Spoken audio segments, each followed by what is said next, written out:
सियन God की story के last part में सियन गॉड गोस्ट यूनिवर्स से यूनिवर्स 7 में आ गया था और यहाँ पर कुछ रीजंस के चलते सियन गॉड का वेजिटा के साथ इंटेंस बैटल हुआ। बट आखिरी में सियन गॉड ने वेजिटा को कम्प्लीटली डिफीट कर दिया था। इधर विश ने सियन गॉड को रोकने के लिए यहाँ पर एक्चुअली में एक सीरियल किलर को समन किया। इस सीरियल किलर का नाम कॉयल था और विश के अकॉर्डिंग कॉयल का पावर लेवल इवन एक अकाशियन को राइवल करता था। इसके बाद विश गोकू को इस तरह साइड में करता है और यहाँ पर टेलीपैथिकली लॉर्ड बीरोस से कांटेक्ट करता है। विश यहाँ बीरोस को सारी सिचुएशन ठीक ढंग से एक्सप्लेन करता है और ये भी बताता है कि उनका सीक्रेट प्लान अभी खतरे में है। सारी सिचुएशन को ठीक ढंग से सुनने के बाद बीरोस विश को ऑर्डर देता है कि तुम हर कीमत पर चाहे कुछ भी हो जाए पर गोकू का ध्यान रखना। लॉर्ड बीरोस के ऑर्डर्स को सुनने के बाद यहाँ पर विश गोकू को पहले तो हवा में उछालता है, देन अपने राइट हैंड को शायद यहाँ पर गोकू की बॉडी के आर पार कर देता है। इधर कॉयल ने स्पेस के अंदर सियन गॉड को ढूंढ लिया था। यहाँ सियन गॉड कॉयल को समझाने की कोशिश करता है कि मेरे पास ज़्यादा टाइम नहीं है, मैं तुम्हारा कोई दुश्मन नहीं हूँ बल्कि एंजल सभी के दुश्मन हैं। कॉयल यहाँ पर सारी सिचुएशन समझ रहा था बट एक प्रोफेशनल किलर होने की वजह से कॉयल अपने असाइनमेंट को ज़्यादा प्रायोरिटी देता है। तो जल्दी एंशिएंट सियन गॉड एंड सीरियल किलर कॉयल का इंटेंस बैटल शुरू हो जाता है। इनके बैटल के अंदर कभी कॉयल सियन गॉड पर तो कभी सियन गॉड कॉयल पर भारी पड़ रहा था। और अगर इन दोनों के पावर लेवल्स की बात करें तो ये दोनों इस टाइम इक्वल पावर लेवल के साथ बैटल कर रहे थे और यहाँ टाइम के साथ सियन गॉड एंड कॉयल की पावर रैपिडली इंक्रीज होती जा रही थी। इनके इंटेंस बैटल की वजह से इवन उस प्लैनेट की हालत भी खराब हो गई थी जिस पर वो एक्चुअली में बैटल कर रहे थे।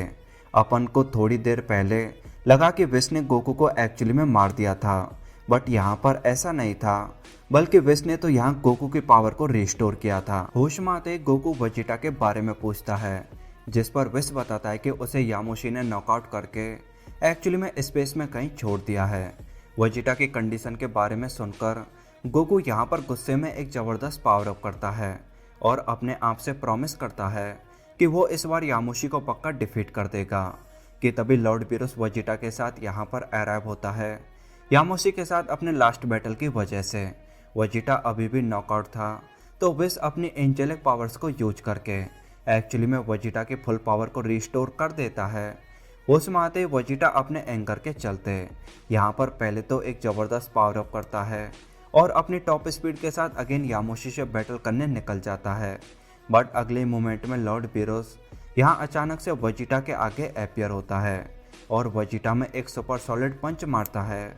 लॉर्ड बीरोस के पंच के बाद वेजिटा थोड़ा होश में आता है और शांति से लॉर्ड बीरोस की बात को सुनने के लिए रेडी होता है। बीरोस सबसे पहले क्लियर करता है कि उसे जल्दी ओमनी किंग के पैलेस पर लौटना होगा क्योंकि वहाँ पर मीटिंग अभी भी ऑनगोइंग है। देन बीरोस बताता है कि मुझे करंट सिचुएशन एंड यामोशी के बारे में काफ़ी अच्छे से पता है। उसने तुम लोगों को एंजल्स की बगावत एंड गॉड्स के इविल होने का आइडिया दिया है, तो मैं जानना चाहता हूँ कि तुम दोनों सभी एंजल्स एंड सभी गॉड्स के बारे में क्या सोचते हो। जिस पर गोकू बताता है कि आप एक डिस्ट्रॉयर हैं बट फिर भी आपने हमारे प्लैनेट को छोड़ दिया था, तो मेरे अकॉर्डिंग आप इविल तो नहीं हैं। देन वेजिटा बताता है कि आप दोनों की वजह से आज हम दोनों इतने पावरफुल हैं, इवन अब तो हम दोनों मिलकर आपको भी राइवल कर सकते हैं। तो अगर आप वाकई में इविल होते तो हमें इतना पावरफुल क्यों बनने देते। इसके बाद बीरोस क्लियर करता है कि हम गॉड्स एंड एंजल्स ना तो गुड हैं और ना ही इवल, हम एक्चुअली में न्यूट्रल हैं।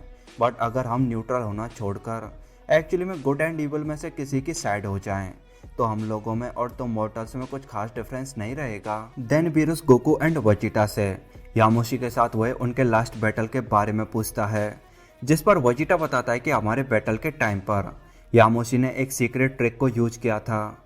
यामोशी के साथ बैटल के टाइम पर मेरी पावर वहाँ ऑटोमेटिकली ड्रेन होती जा रही थी कि तभी मैंने वहाँ एक और स्ट्रेंज वॉरियर को फील किया क्योंकि मैं डिस्कवर करना चाहता था कि आखिर वो स्ट्रेंज वॉरियर है कौन। तो मैं चुपचाप एक जगह यामोशी के अटैक का वेट करने लगा कि तभी यामोशी के जस्ट पीछे वहाँ पर एक अजीब सा वॉरियर अपीयर हुआ। उसने अपनी किसी सीक्रेट टेक्निक को मुझ पर यूज किया। उसकी टेक्निक की वजह से वहाँ पर मेरी बॉडी मूव होना बंद हो गई थी कि तभी यामोशी ने मुझ पर पूरी पावर के साथ अटैक किया और आखिरी में एक पावरफुल एनर्जी अटैक करते हुए उसने मुझे बैटल के अंदर कम्प्लीटली डिफीट कर दिया था। मुझे नॉकआउट देखकर यामोशी वहाँ से चला गया, बट वो मास्कमैन वहीं मेरे सामने खड़ा था। वो शायद अपनी किसी टेक्निक के जरिए एक्चुअली में मुझे मारना चाहता था कि तभी उसे कुछ इम्पोर्टेंट याद आता है, तो वो मुझे वहीं पर छोड़कर चला गया। लास्ट टाइम यामोशी एंड कैकरॉट के बैटल के टाइम पर वो मास्कमैन बिना किसी डाउट के वहीं होगा, तो उसने कैकरॉट की एनर्जी को भी एब्जॉर्ब किया होगा। और फन फैक्ट यह है कि हम उस मास्कमैन की एनर्जी को फील नहीं कर सकते।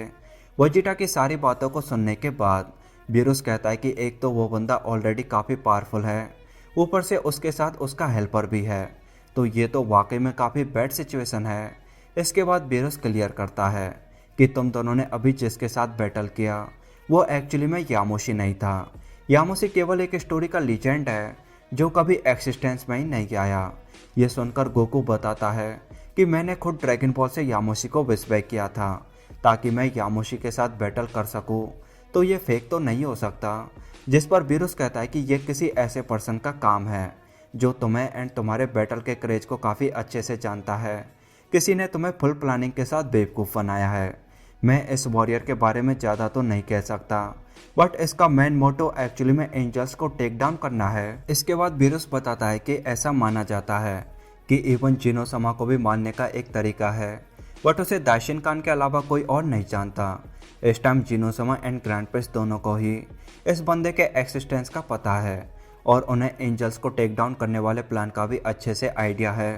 तो टाइम रहते अगर तुम लोगों ने इसके साथ कुछ नहीं किया तो ओमनी किंग में भी यामोशी के साथ एक्चुअली में यूनिवर्स 7 को भी कम्प्लीटली इरेज करते हैं।